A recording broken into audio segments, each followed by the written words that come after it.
It won't take long to get home now, will it? Where's this in terms of places you've ridden? Ranking. Oh, 10. 10 what? 10 out of 10. What is it? Amazing. What is the best place you've ridden? Pardon? The best place you've ever ridden? Yeah, close with Mallorca. But yeah, probably just as good.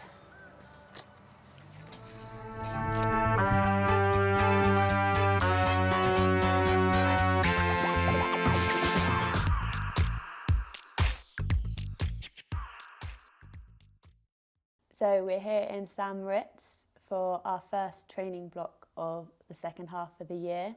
We're here for 3 weeks and it's our first ever time doing altitude training, which is pretty exciting. It's going to be a learning opportunity for us and yeah, excited to see how we respond and what it feels like training and living at altitude. So the journey here began about 3 days ago, where we drove from our house in Bath to meet Ross, who kindly offered his van to drive us all the way here to St Moritz. It took 33 hours in total. We stopped along the way, we had a little camp, and then we landed here on Sunday afternoon. It's been really nice since we've been here.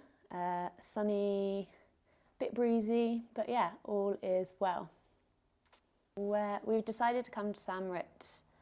Well, it was either out of two options, wasn't it? So we were looking at altitude and different places and trying to sum up the best in terms of quality of training, obviously financially, logistically. It was a toss-up between here and Font. And pretty much the straw was that we couldn't even get lane space in Font Ramon because it's full of Olympic athletes at this time of the year. So then our full eyes went on trying to get to here and the best way. And yeah, we wanted to do altitude training, one, because we've never explored that avenue before and we know the science behind it and why it's so beneficial.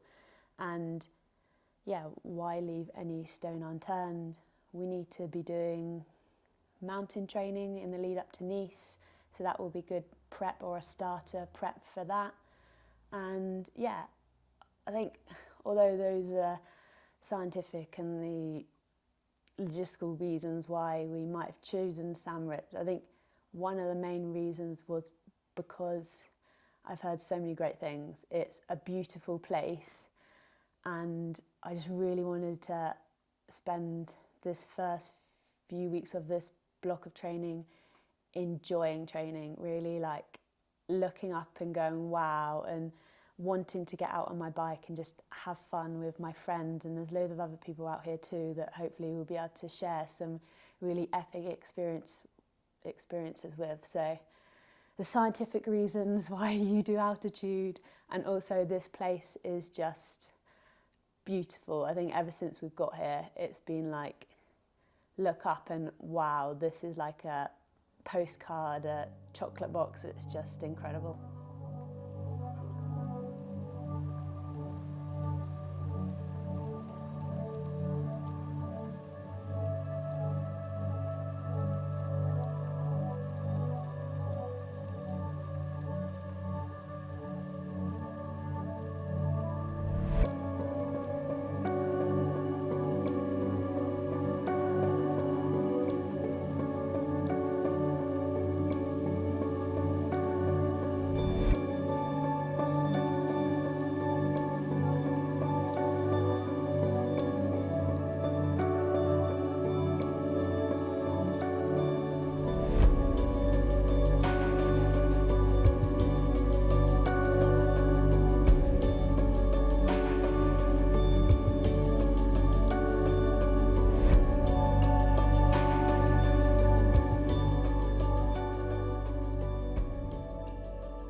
So we've got an apartment probably just down the bottom of St Moritz town, really close to the swimming pool and track, which is great.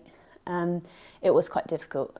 Switzerland is quite expensive, and trying to find somewhere that's within our price range and that can accommodate the space that we need. But Bill, big shout out, managed to find this absolute gem in this location, so close to all the things that we need. There's like a Lidl just downstairs.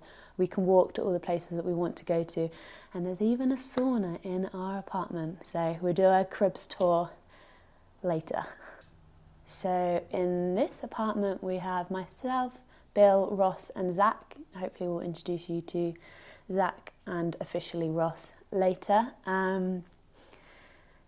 But there's we've spoken with Daniel Backerdard and Carl Smith, and hopefully do something training and some fun activities with them, because they might be a little bit too fast for me to go riding with on too many occasions. With those guys, and I know there's more other athletes out there. If anyone wants to train, I'm pretty flexible.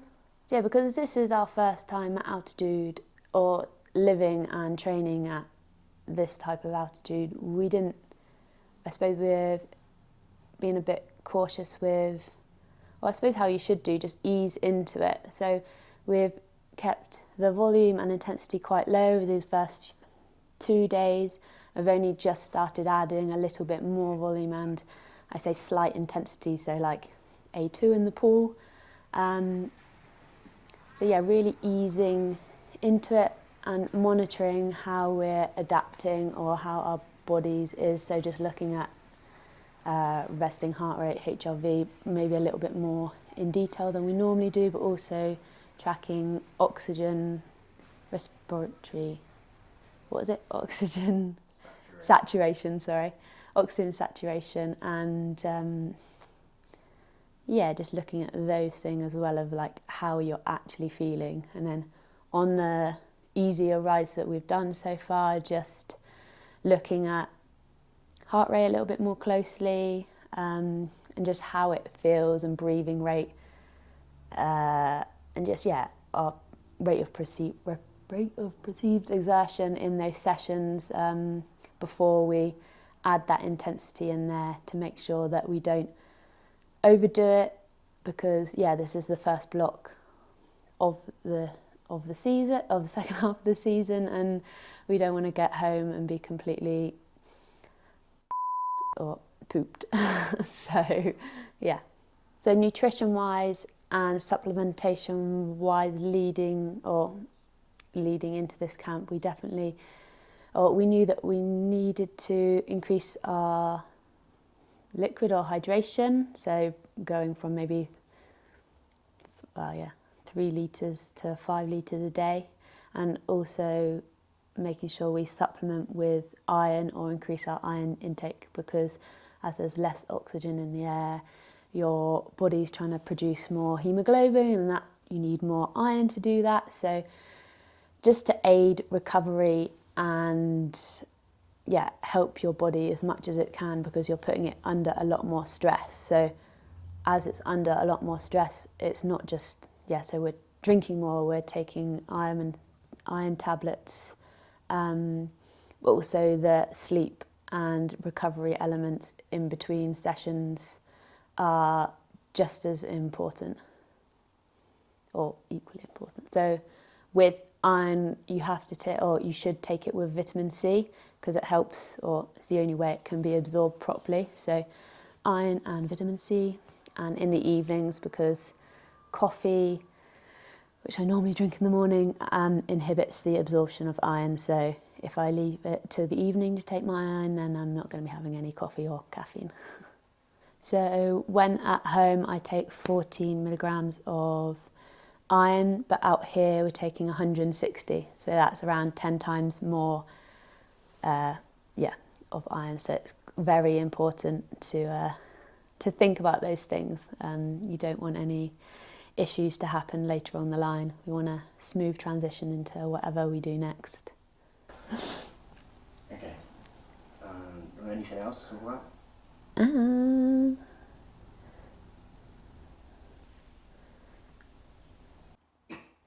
So we're here to basically start our season again. The beginning half of the year was okay, some solid results. We probably would have done a few things differently looking back, but that's in the past now, and we're here now to build a really solid foundation for the second half of the season, where I aim to race Ironman World Champs in Nice and Ironman 70.3 World Champs in To.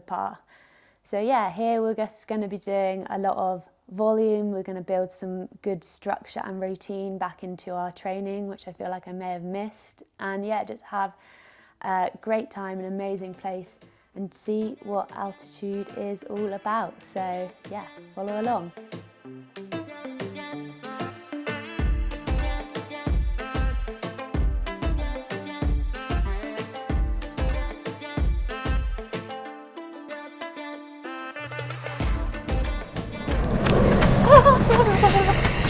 These songs they sung for 1,000 years.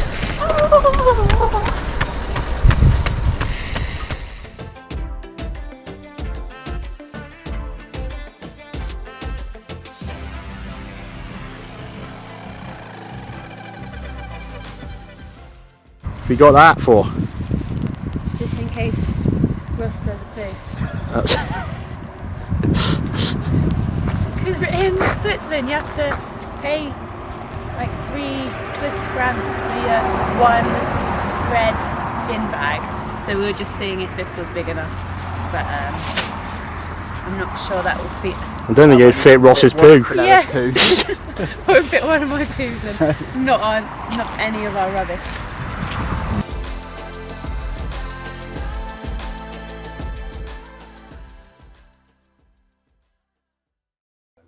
So the first video we're going to hit you with, and I hope you're as excited as I am, is we're going to do a vlog, day in the life, which will cover all swim, bike and run, hopefully some fun with all the friends as well.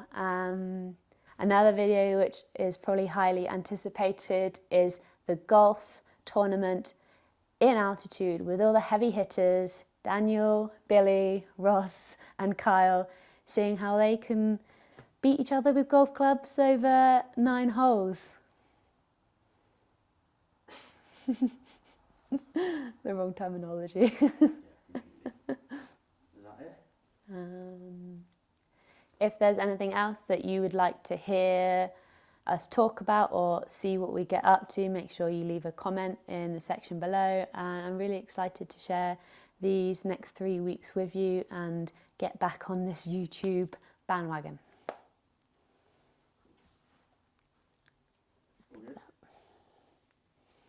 Mm-hmm. Yeah. Yeah. Like, subscribe. Leave a comment. Yeah. Good vibes.